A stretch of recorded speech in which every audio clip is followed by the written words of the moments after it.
Have you ever watched two people hug on live television and felt like something was off? Like the cameras were rolling, the crowd was cheering, everybody was clapping, and something in your gut said, this isn't real. That's exactly what happened on May 10th, 2026, at the Netflix Roast of Kevin Hart. Katt Williams walked out in a black cape, roasted Kevin Hart in front of millions of people, said things that would have started wars 2 years ago, and then at the end, they hugged, and the internet lost its mind. They squashed it. It's over. The beef is dead. But here's what nobody is asking. What did Katt Williams actually say? Not the hug, not the handshake, not the smile for the cameras. What did the man actually say? Because if you go back and listen, really listen, Katt Williams didn't forgive Kevin Hart at that roast. He just changed the battlefield. Before we get into the roast, you need to understand something about Katt Williams. This is not a man who speaks carelessly. Every comedian in Hollywood will tell you Katt Williams is one of the most precise communicators who has ever held a microphone. He doesn't say things by accident. He doesn't let words slip out. When Katt Williams says something, he means exactly what he said, nothing more, nothing less.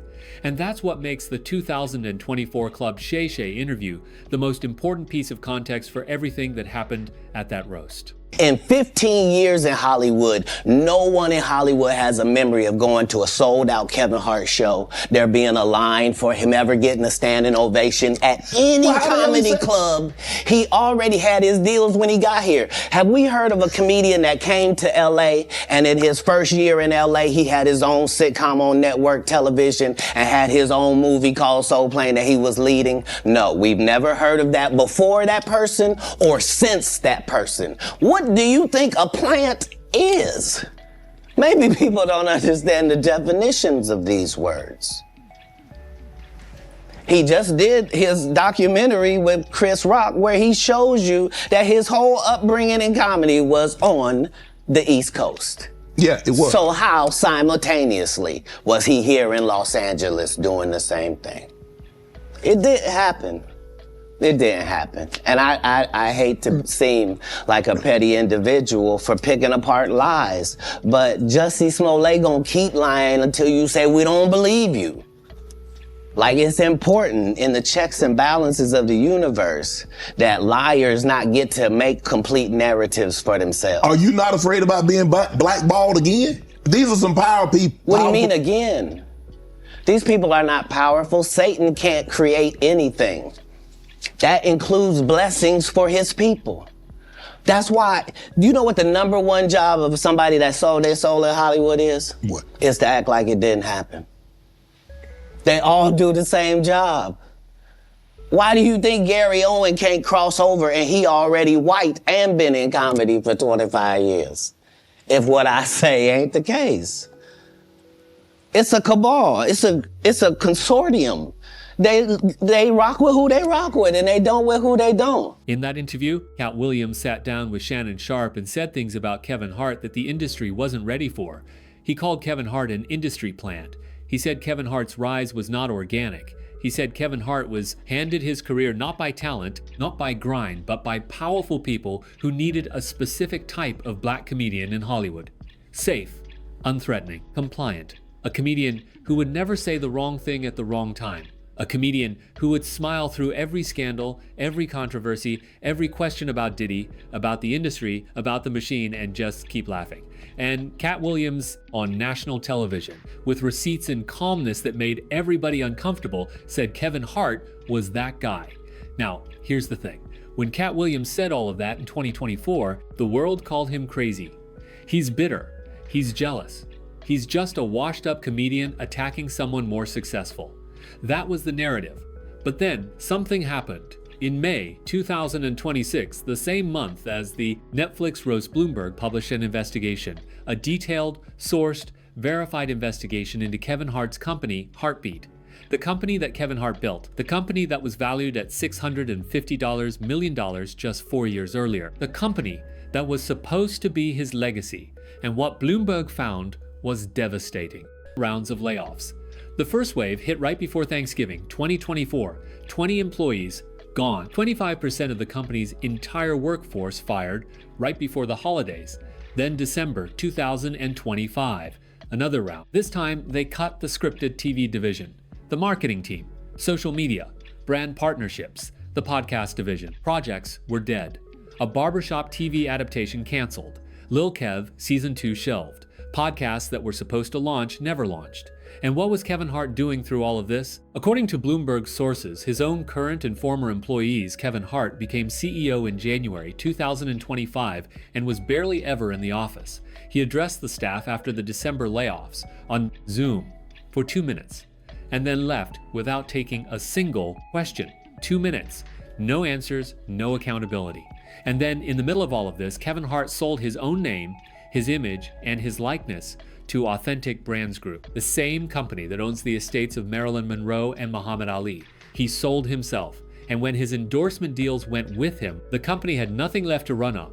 Now ask yourself something. Katt Williams told you in 2024 that Kevin Hart's career was never really his, that powerful people owned a piece of him, that when the industry is done with you, they don't fire you, they just stop protecting you. And then in 2026, Kevin Hart's $650 million empire collapsed, and he sold his own name to survive.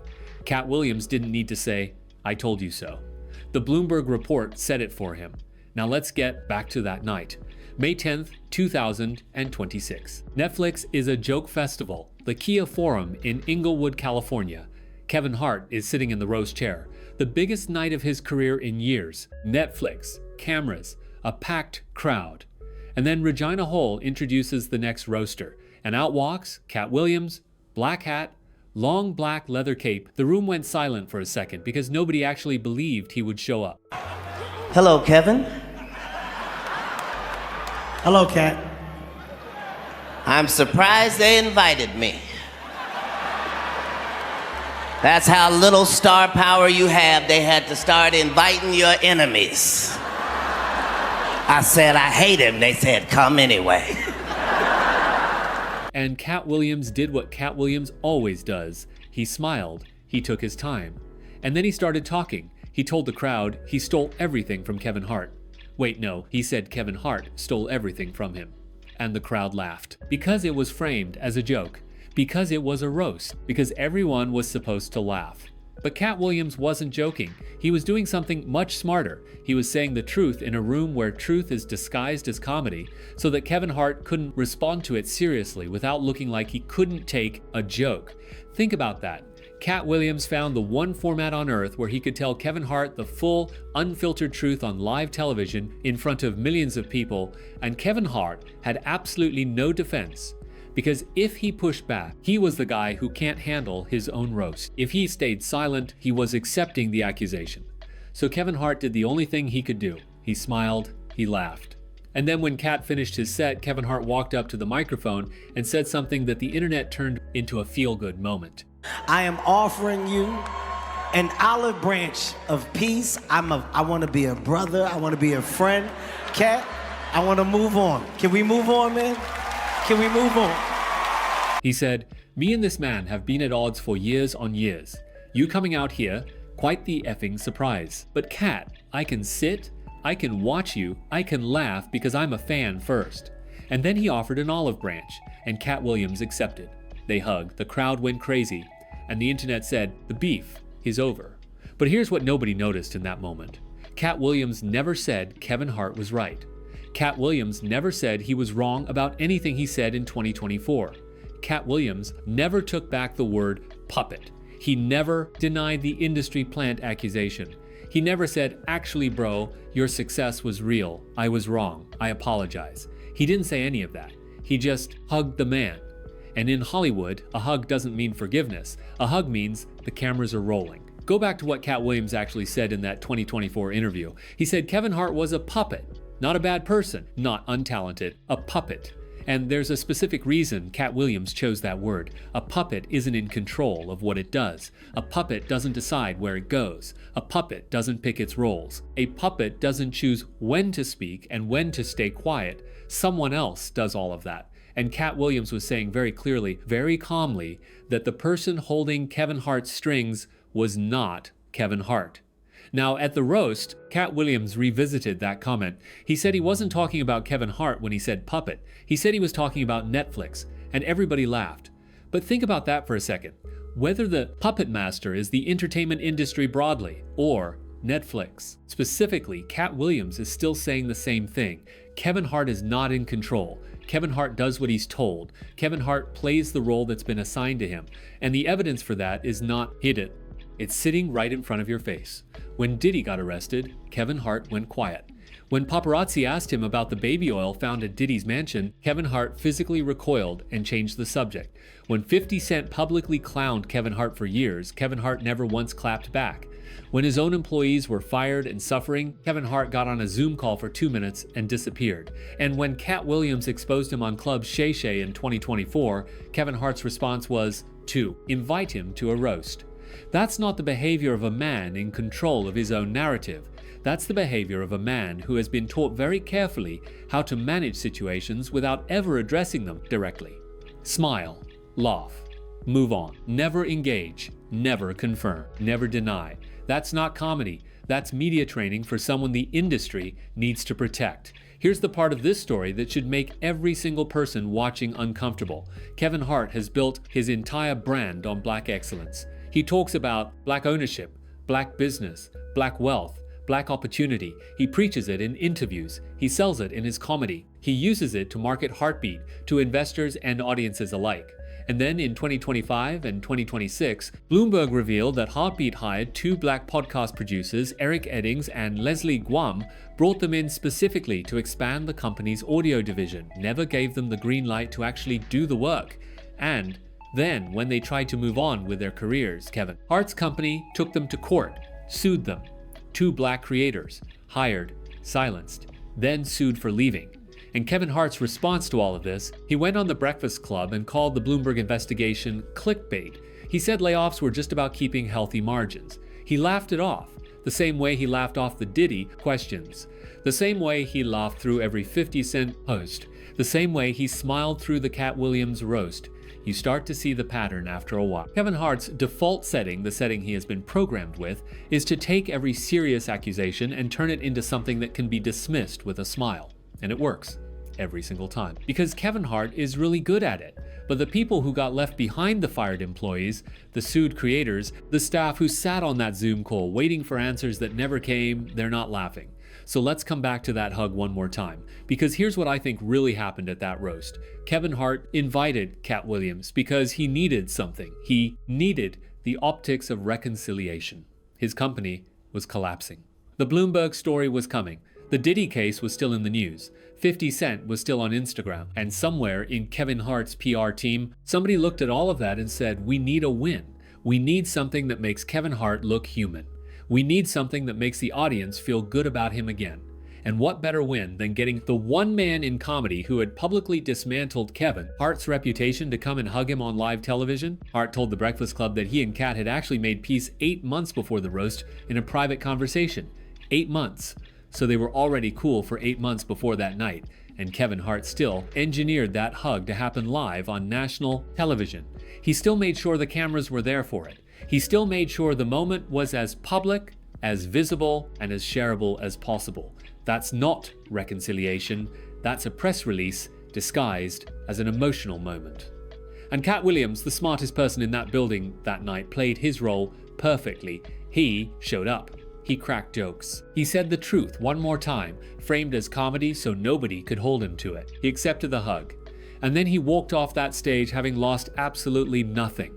He didn't take back a single thing he said. He didn't validate Kevin Hart's narrative. He just showed up, told the truth one more time, hugged a man, and left. That's not a man who forgave Kevin Hart. That's a man who outplayed him. Again, here's the thing about Kevin Hart that people miss when they focus on the drama. Kevin Hart is not a villain. He's a product.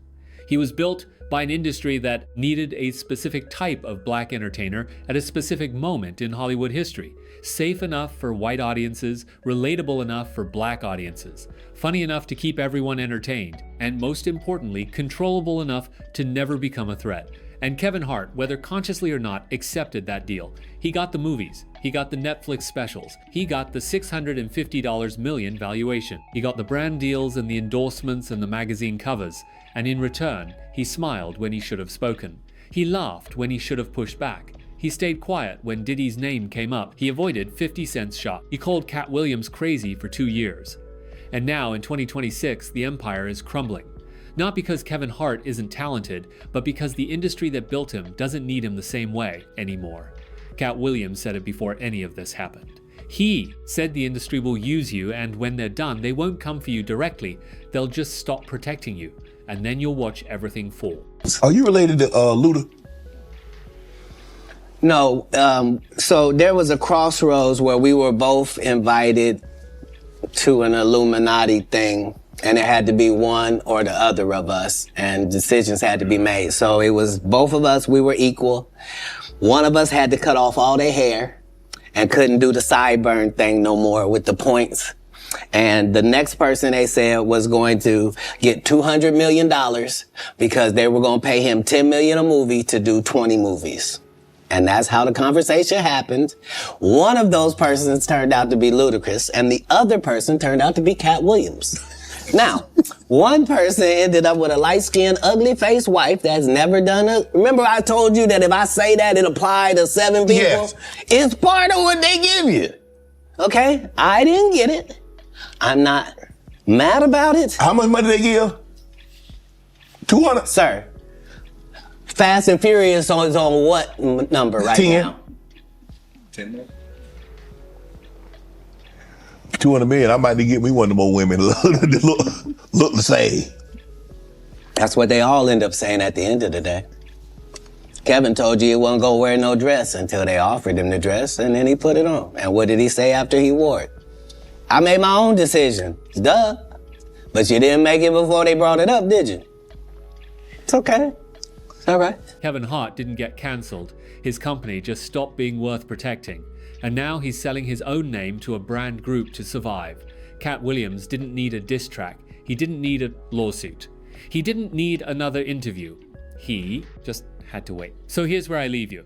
That hug at the Netflix roast was real. The handshake was real. Kevin Hart's emotion in that moment, I believe that was real too. But reconciliation between two people, and reconciliation between what Katt Williams said, what he exposed, what he put on the record in front of millions of people in 2024, and Kevin Hart's actual career. That's two very different things. You can hug a man and still be everything he said you were. You can shake someone's hand and still have the receipts right there on the table. The hug was for the cameras. What Katt Williams actually said that's still standing. Now, I want to know what you think. Do you believe the reconciliation between Katt Williams and Kevin Hart is real? Or do you think Katt Williams just played the longest game in comedy history? Drop it in the comments. And if you've been watching Kevin Hart's situation unfold this year and you're starting to connect the dots, hit that subscribe button, because we're just getting started.